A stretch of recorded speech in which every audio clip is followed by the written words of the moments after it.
Welcome, welcome, welcome to the world-famous Adventurers Club of Los Angeles. My name is Michael Lawler. I'll be the interviewer tonight, member 1195 and past president of the Adventurers Club. Thank you all so very much for joining us here in person and at home on our channel. So I'm so pleased to have tonight my good friend Stephen Fuller from Kansas City, Missouri, who's going to talk about some amazing adventures running marathons all around the world. Stephen is a retired municipal court judge from North Kansas City, Missouri, and he's here coincidentally because there's a Travelers Century Club meeting also this weekend. So we're taking advantage of his visit here in LA. Welcome to the Adventurers Club, Steve. Oh, great to be here. It's looking at the membership here, it's really awesome. It's such a wonderful group of people. Well, thank you for coming. I think this is your tribe. I think you'd fit in well here. Yes, this is real special. Yeah. So how many marathons have you been to now? I think I just did my 305th last month. And what's your best time? 306, which is about 7 minutes. It's not that fast, but it's about 7 minutes a mile. Yeah, that's moving. But that was when I was younger. Okay. And now you can almost double that. So oftentimes now, if you figure that was 3 hours, now I can do 6 hours, and I can be satisfied with that. And roughly how many of those 305 marathons have been outside of the United States, do you think? 51. Wow. Or no, actually, because I've doubled up on a number of them, I'd say 55 or 60.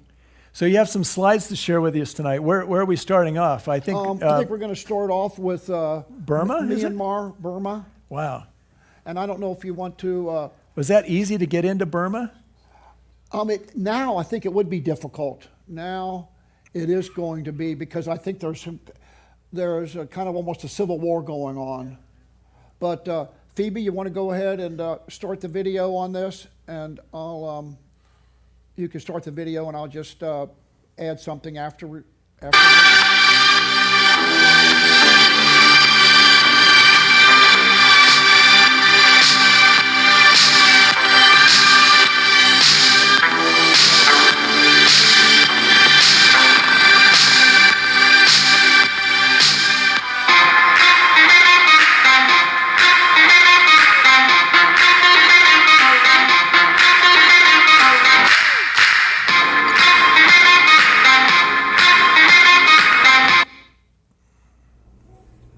How many other Americans were there? Probably just a couple. Okay, we can go on. I was going to say Myanmar is a real fascinating country. People don't realize how large it is. It's the largest non-island country in Southeast Asia. It's actually, I think, the size of Texas and 3 times the size of Great Britain. It's surprising how far north it goes, and it goes quite far south. Those stupas you saw are pretty amazing. They were all made between the 10th and 13th century. Now think about that. The 10th and 13th century, and there was 4,000 of them. Basically, any hill, any outcropping, there's a stupa. And at the time, between the 10th and 13th century, it was probably the richest place on earth. It was very crazy rich. Let's see. Recently... Were you able to get outside the capital, or was that where the marathon was? Yeah, no. So you toured around a little bit? And I had actually come earlier, and I was in the capital of, and what's the capital? Rangoon. And I was in the capital, that's the new capital. But one of the things that's kind of interesting, it was when you saw all those stupas, recently it's been named a UNESCO heritage site. And that's somewhat of a mixed blessing, because when you make it a UNESCO heritage site, you guarantee that there's going to be some architectural integrity, but you're kicking out all the people. They've kicked people that have lived there for 1,000 years, and they basically moved all of them out. I think as far as UNESCO concerns, they don't want people hanging their dirty clothes out or on these beautiful stupas, but it's somewhat of a mixed blessing, and I think the United Nations is coming under some problems. I was just in Ngorongoro crater in Africa just last month, and they're moving out 4,000 or 5,000 people out of there that have lived there for generations. Oh. But in order to obtain that UNESCO heritage site, they want it to be kind of clean and pristine and architecturally pure. But it's kind of sometimes goes against what you and I might think is an honest way for. And what year were you in Burma or Myanmar? Let's see. Was it Burma then or Myanmar? Well, it's interesting you say that, by the way. If you're interested, you hear Burma and Myanmar. It's like Spanish. They actually have a formal language and an informal language. And Burma would be the informal language and what the average guy on the street would call the country. And then Myanmar is a more proper language. And this ruling, they have this kind of, I don't want to say dictatorship, but a kind of a ruling junta. And they've recently changed the name just in the last 20 years to the more formal name. But what was your, I'm talking so much, what was your question? Oh, I thought there was a name change a few years ago. Change, so yes. when you did the marathon, it was Burma back in the old days? It was, Okay. yes, yeah. Good. What after Burma? What do you have next? Say again. I think next we're going to talk about Greenland and the polar circle. Phoebe, do you have anything there? Could you have a video on that? There was a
Steve, that looks incredibly difficult. I mean, you're not running on pavement. You're running on snow and ice and up and down. The first 6 miles were on this. It's called it's the Russell Glacier, and it's the largest glacier in the world outside of Antarctica. It's 200 foot thick, and it was kind of crazy. So the first 6 miles, you were actually just kind of navigating, and a lot of it was kind of walking, and it was the coldest I've ever been. It was, matter of fact, zero. It was a zero temperature when it started, and I think it was like a 10 or 15 mile an hour wind. You can see it was very, very cold. Well, I saw you did it in October.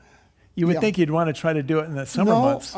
Was it October? I guess I can't really recall. That's what it said. Did October. it say October? Yeah. But it was real cold.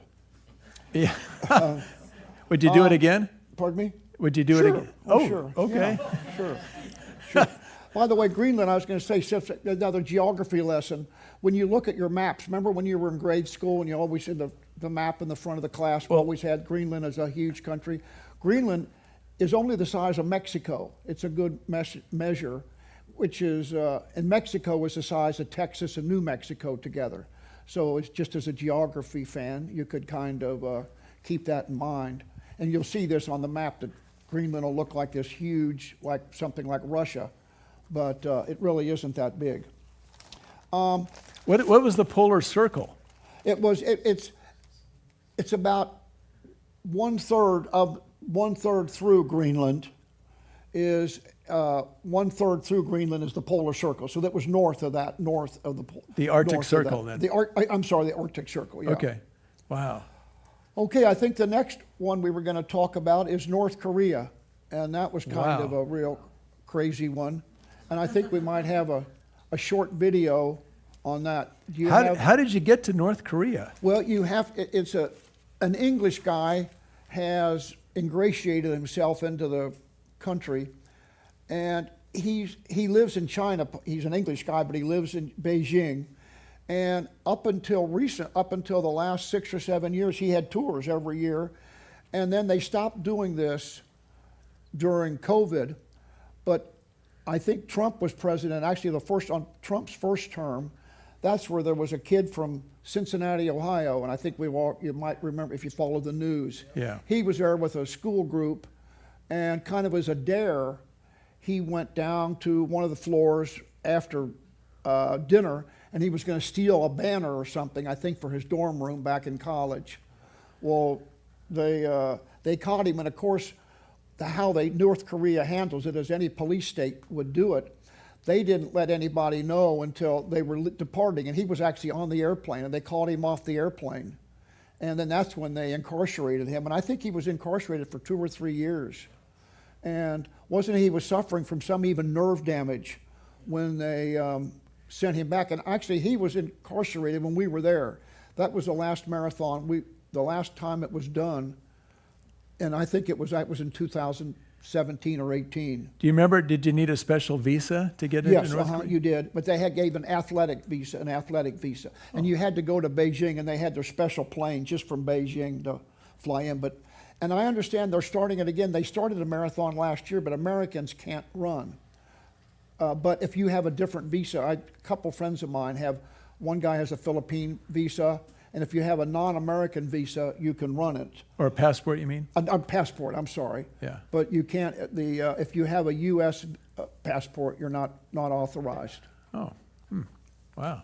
So, Would you do that again? Pardon me? Would you go again? Oh, I think it's a fascinating, the people are just robotic. You almost feel sorry for the people there. They just don't have a mind of their own. And I was actually there a second time. Came earlier on a 4-day trip 2 years earlier on a mountain climbing thing to this Mount Kumjung. And there you got a chance to talk to the people, but it was just very pathetic. It was just the people are just robotic, and I don't think they know any different. Wow. It's very, very sad. By the way, when they, I think, we go ahead. Oh, back to North Korea. Were you allowed to have a camera and take photos? Yeah, but only when they had a minder with you, and he would give you orders. He'd say, okay, you can take photos now. And then he would give you a certain time, and then he'd say, okay, photos, put your cameras away. So every runner in the marathon had an escort? Yeah, well, no, you put you in groups of 7 or 8. Oh, okay. And then each of the 7 or 8 had an English-speaking minder, and then a North Korean military guy. Wow. And it was, just You didn't, very, very you didn't try to authoritarian. steal any posters or anything? Yeah, huh? no. Okay. No. Wow. No. And I think, Phoebe, do you have a little video? I think we have a video. But they don't really have a... This is like an Olympics. They do it for Olympics now.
How many runners were there at North Korea Marathon? I think there were I guess several thousand. Several that thousand.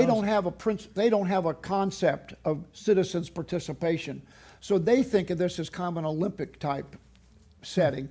And the stadium, by the way, was 160,000. It's the largest stadium in the world. Wow. And they bussed in. It was kind of pathetic. Similarly, they bussed in 30, 40,000 people, and you could tell they didn't want to be there. But it was like they just brought them in off the street on these big buses. And they brought 40,000 people to sit there. And I don't think they were particularly interested, but it was kind of a face-saving thing for the government that acted like they wanted to put on a... Did you get a polite golf clap when you finished? Yeah, kind of a phony kind of a thing.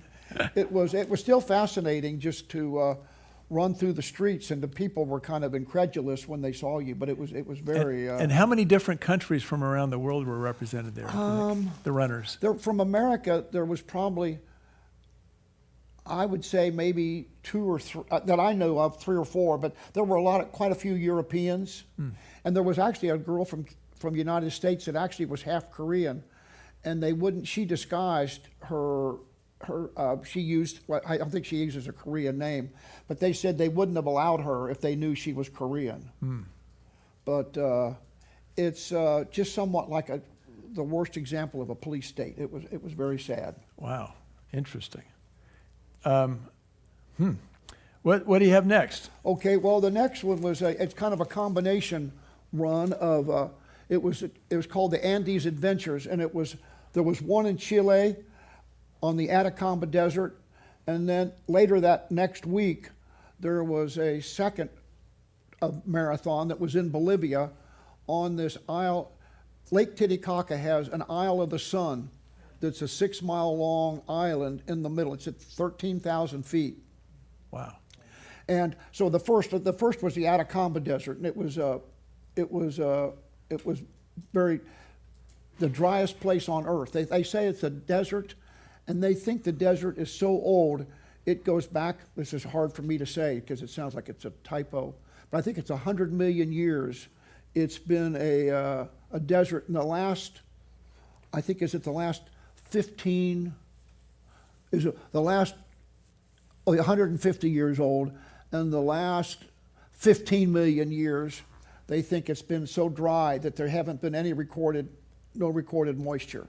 Wow. It was beautiful to run across. So it was just, we did it from one side to the other. Well, I take it there were water stations there for you? Yeah, well, no, actually we had to bring our own water. There might have been one water station, but no, we had to bring our own. We had to bring our own water. But it was a real adventure. The second part of the run, and it was put on kind of as a fun, almost, I don't want to say it was somewhat similar to your trip to the Burning Man, but it was a group of people that were just kind of out having fun. The race was serious, but it was some people just kind of having fun and not taking it that seriously, I guess. But at 13,000 feet elevation? Well, that was the second part of the trip. And we ran into political problems when we went to, here, this is that's the lake, that's the island. It's a 6-mile long lake, or a 6-mile long island, and there's no paved roads. You just have to get there by boat.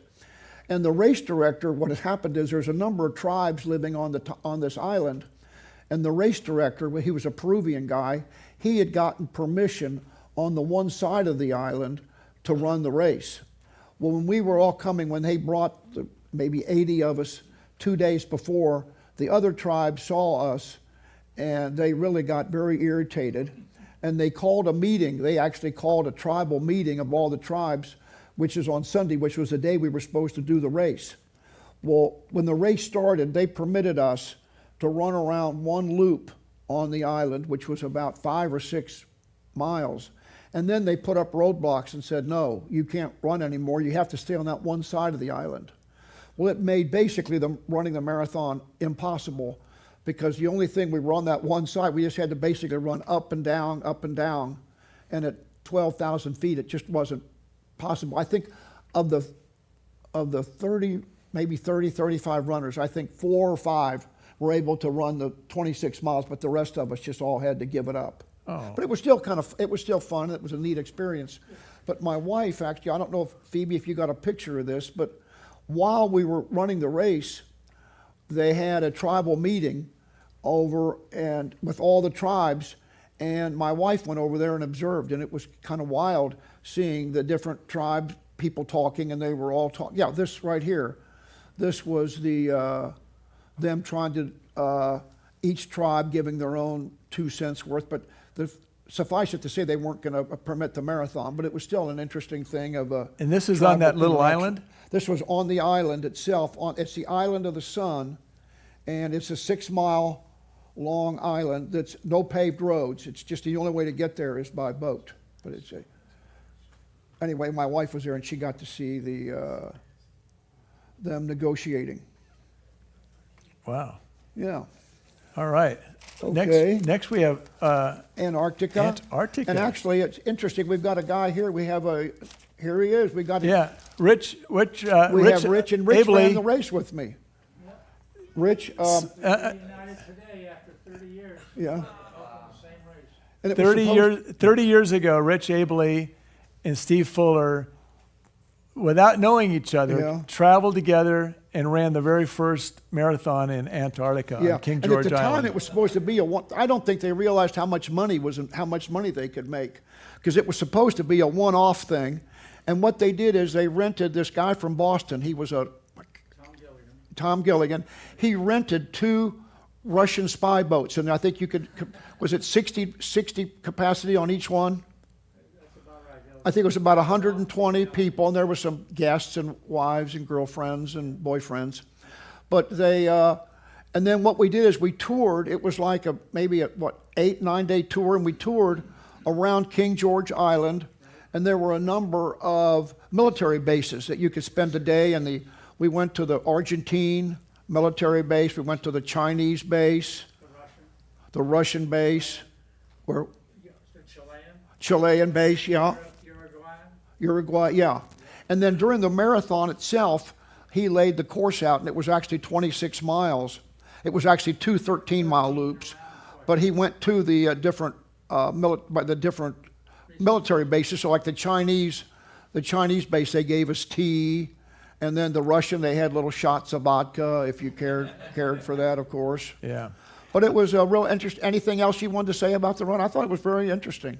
Well, the terrain was incredible because it was 2 loops around the island, like you said. It was King George Island.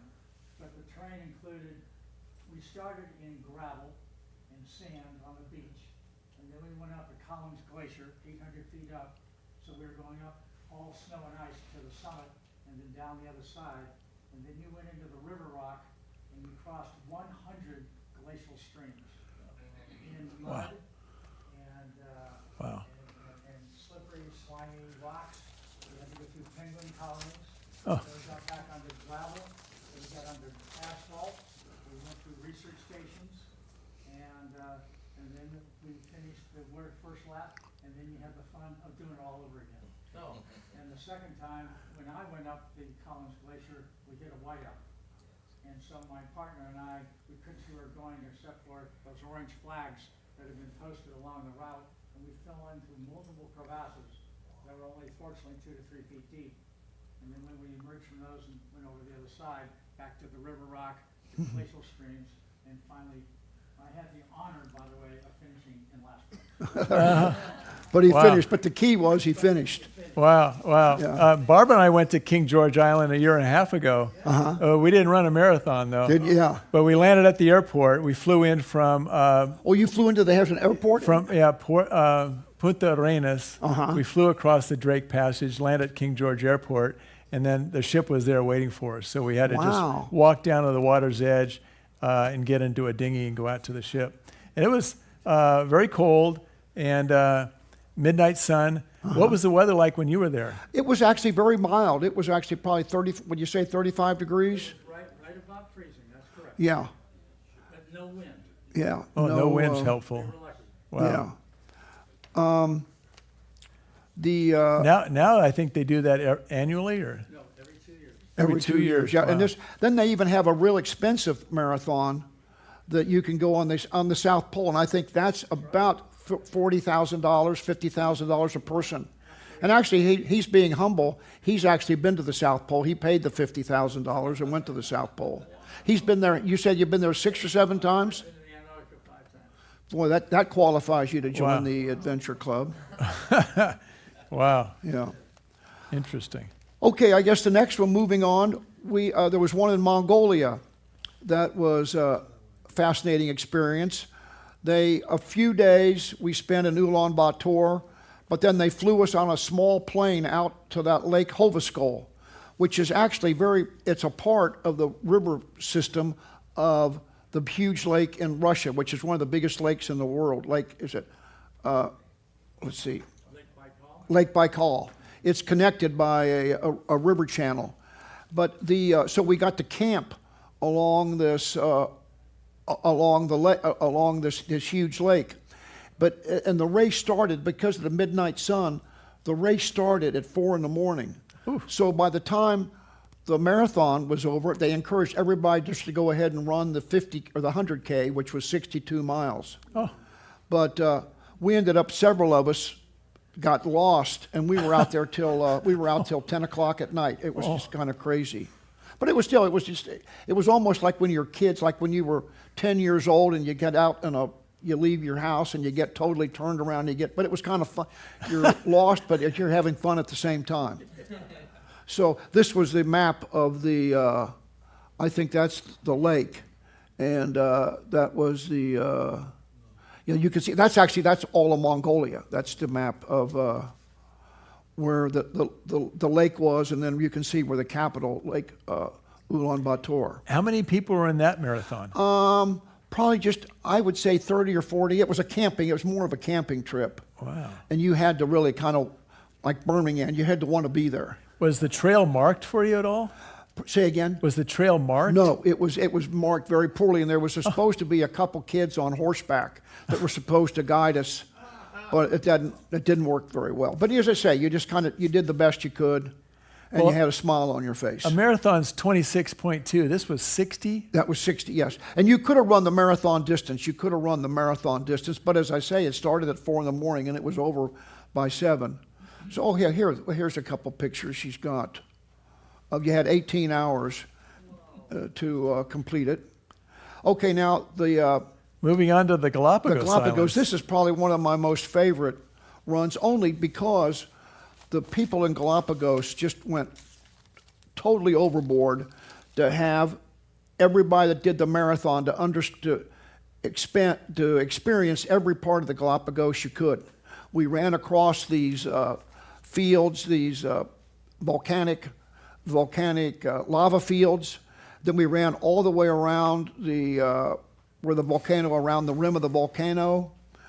We went through a cave. There was even a cave. You could go in one side of the cave and come out the other, and they had helmets that you could get. They gave you a helmet when you went into the cave, and then you ran through the cave, and then you gave the helmet back. Wow. And the neatest thing they did, which is really cool, they cut down. They must have had some workmen go through this dense forest, and they cut about 18 inches of 2 miles of 18 inches so that when you run through it, you're shoulder to shoulder with the greenery. And it was a fantastic experience. It was really, really special.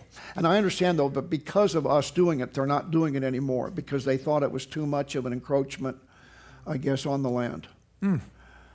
Okay, the next we could talk about the Cuban marathon. Oh boy. And that was just a 26-mile party. It's very poorly organized, but for the people of Cuba, it's a real special thing. They actually charged the foreigners, and that was very fair. I mean, I don't know, maybe you charged a couple $100, but for all the Cubans, you could run for free. And while there might have just been, 50 or 100 foreigners, there were 2,000 or 3,000 Cubans, and they all had such a great time. It was just, they all had, it was like a big party for them. It was really interesting.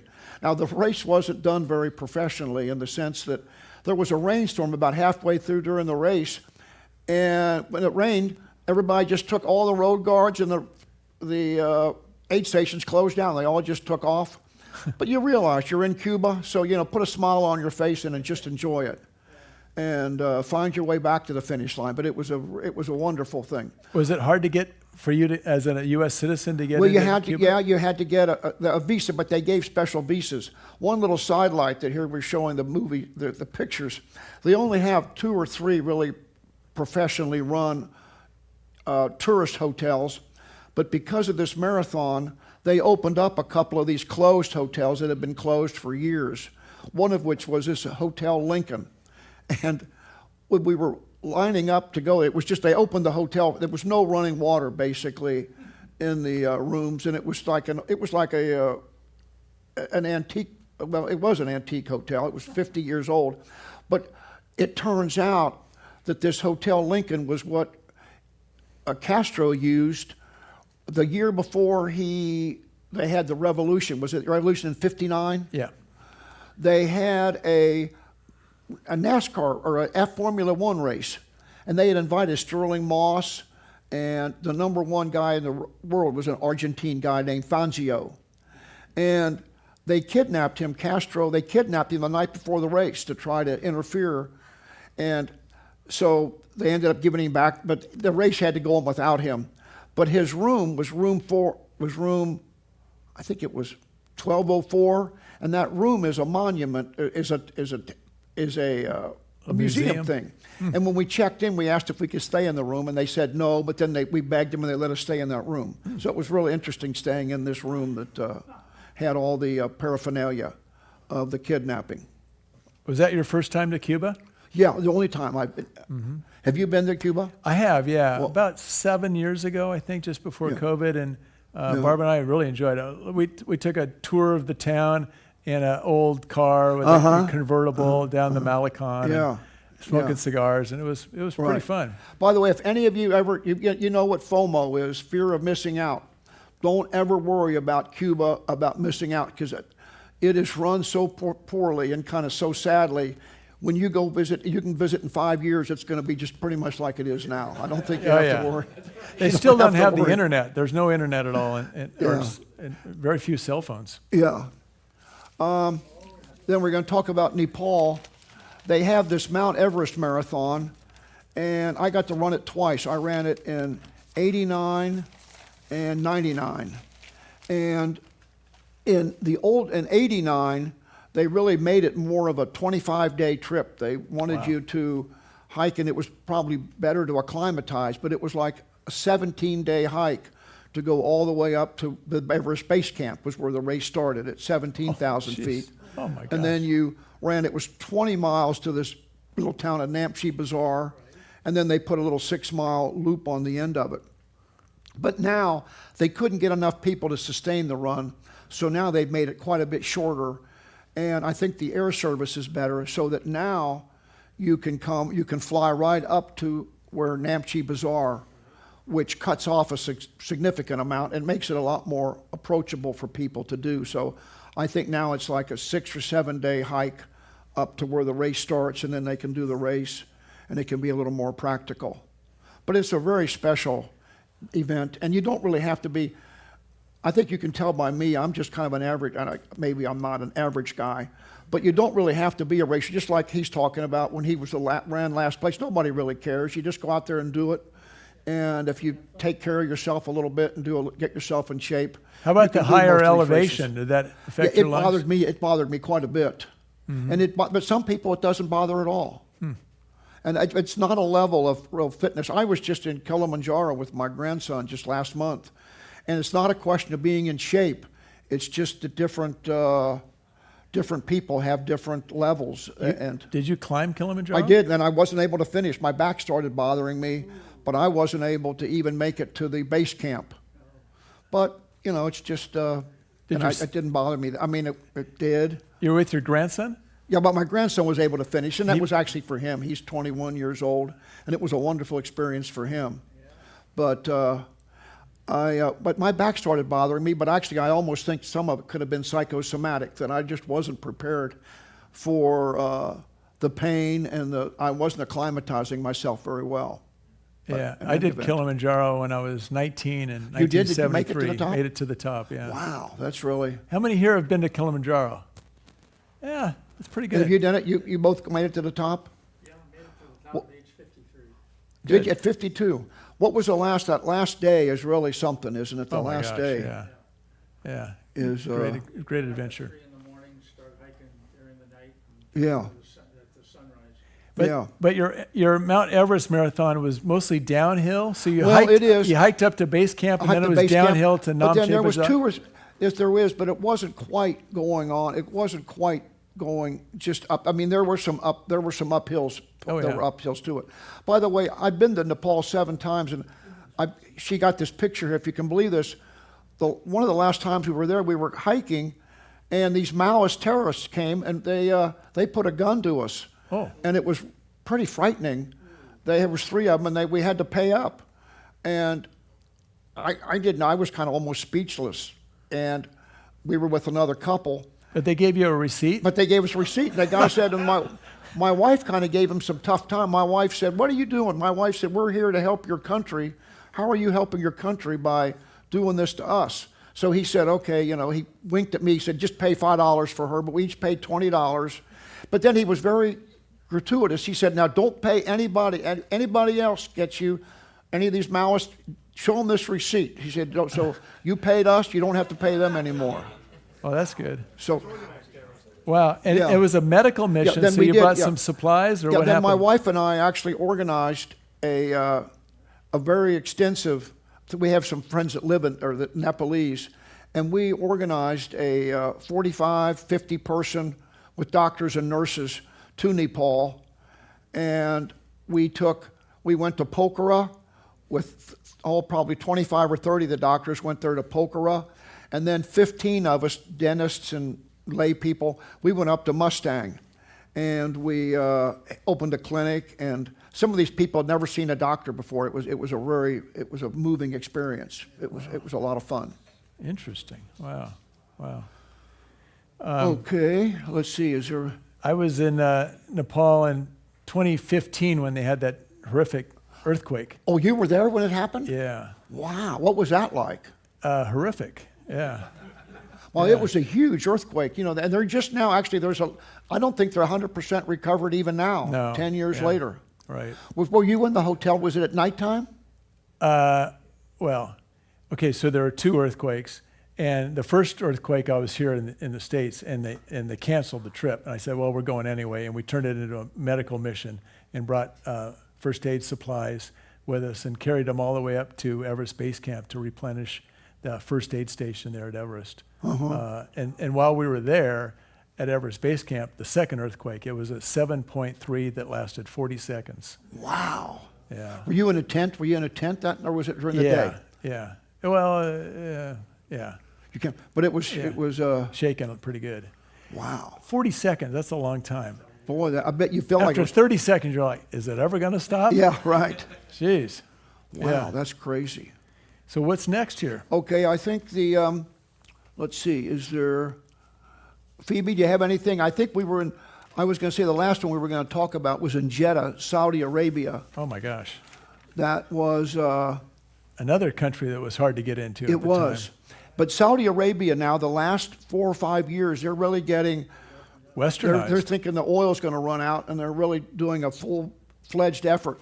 And they hired, this marathon was in Jeddah, and it was a really cool endeavor. They hired a French guy that organized it, and he got permission from the government to run it on this new road they're building to Mecca. And the road wasn't completed yet, but it was just kind of a dirt road. And it was a perfect place to run a marathon in Arabia, and it was very interesting. What year was that? It was right before COVID. It was in 2020. Would it be 2020? Yeah. Yeah, March of 2020. Oh, wow. While we were there, this to show you how wild it was. There was a herd of camels came right across the and there wasn't a person with them. It was a crowd of I don't know what camels are called, a herd of camels, but it was. Were they feral camels or? Yeah, I didn't know. They were gone. They were there and they were gone. Wow. But anyway, so anybody have any questions, or you tell me how's the time working out? Oh, we got time for questions, but tell us more about Saudi Arabia. What happened? How were you treated there as an American? Very, very, very deferentially. And matter of fact, it's funny. We were in 2 different restaurants, and both times we were waiting, and somebody, both times, a Saudi came up and said, we'd like this guy, and I can't remember, I was with my wife one time, we'd like them to take our seat. But they were super deferential. It was almost like they were making a real effort, but I was very impressed. And when I was there doing the marathon, actually I met this couple that we got to be good friends. So I went back with my wife just, was it 2 years ago, and we ended up, they showed us around. And I was very impressed. The people were very friendly. And I think they're competing with Dubai, they're competing with Qatar. It's just, the world's a cruel place. And if you want to get the tourist money, you're going to have to, do the effort. Well, tell us a little bit about your first 50 states 40 years ago. How many years did it take you to do 50 It took me marathons? 7 or 8 years. Wow. And in those days, there really weren't that many marathons. And actually, when I finished, we came close. There wasn't a marathon in Wyoming, and there wasn't a marathon in Delaware. So there was 4 or 5 of us that were doing these 50 states, and we had to try to solicit somebody or a sponsor to do the race, to do one in Wyoming and to do one in Delaware. But now now there's enough money involved in this and enough free enterprise that there's a lot of these marathons going on. And now you can even do the 50 states in 1 year. There's a group, mainly marathons, so they have kind of a carnival situation where they have these vans, and they go to all 50 states in 6 months. And it goes one day, and it's, wow. You'll show up, and I can't do the 5 or 6. They go 5 or 6 in 5 or 6 days, and a lot of these older guys my age walk them, and there's nothing wrong with that, but it's when you're walking, you really can do one after another. But like the one I'm showing up in Wyoming, which will be, I think it's in the week after next, it's going to be in some crazy place, and you're going to drive there and you're going to think, I'm the only one, and you'll pull up there, and there'll be 200 people. And there'll be 200 people, and there'll be some ladies from Brazil, and there'll be some guys from Newfoundland that are running, and it's great. And there's enough of these people now, old retired guys that are maybe military guys or with pensions. They all have their camp, they have their trailers, RVs, and they just follow them around, and and there's enough of these guys now where I shouldn't tell you if you're impressed with my 300 marathons. There's guys that run 2,000 marathons. Oh my God! They just do it. They just do one after another, and they will do. But hey, why not? It's a free country. There's always somebody could do one up on you. Yeah, that's right. I think there was a member of this club who did 7 marathons in 7 continents in 7 consecutive days. And it's $50,000. And wow. But what I would say to those, I've had 3 or 4 of my friends have done that. But what I say is, why would you pay? I mean, when you go to Perth, Australia, wouldn't you want to go and have a beer, or wouldn't you want to have, wouldn't you want to? But they fly the plane, and they'll drop the plane on the landing strip, and you run the marathon around the plane, and then as soon as a 26-mile, you run on the plane and you leave. And to me, if you're spending that kind of money, and you're going to spend in Perth, Australia, and you're going to be in those places. Pardon me? And you're going to be in those places, experience those places. Yeah, no, I wouldn't. You sleep on the plane. They rent a 747, so that everybody has, like, you sleep on the plane. But if you go to Istanbul, wouldn't you want to stay 2 or 3 days in Istanbul? I would think if you're paying that kind of money. But that's just me. And everybody has their own. I think and it is a kind of a cool thing. These are very well-traveled people who've already been to all these places. Well, that's true. Yeah, so And they're why not? doing If it you got the money, and also if they got the money, why not? for bragging rights too. Bragging rights, yeah. So now you're doing your second 50 in all 50 states, and you've got 2 to go. 2 to go. Later this month? Yeah, I'm doing 1, and then I'm going to wait because I want to make it 40 years, because I'm 86, and I'd like to make it to 2026 and even 40 years. So I'm going to wait to do Mississippi next, I think Spring. March. There's one in March I found. Wow. Have you done the New York City Marathon? Yes, oh yes, that's really. How many times? Just one, and I'd love to do it again, but it's just almost impossible to get in. I sign up almost every year. I mean, I signed for the lotto. Yeah. But I did it. Say again? Have you done Boston? Yeah, It was real special. I did New York City 32 years ago. And Wasn't it really special? Won the lottery. Well, you did? Yeah.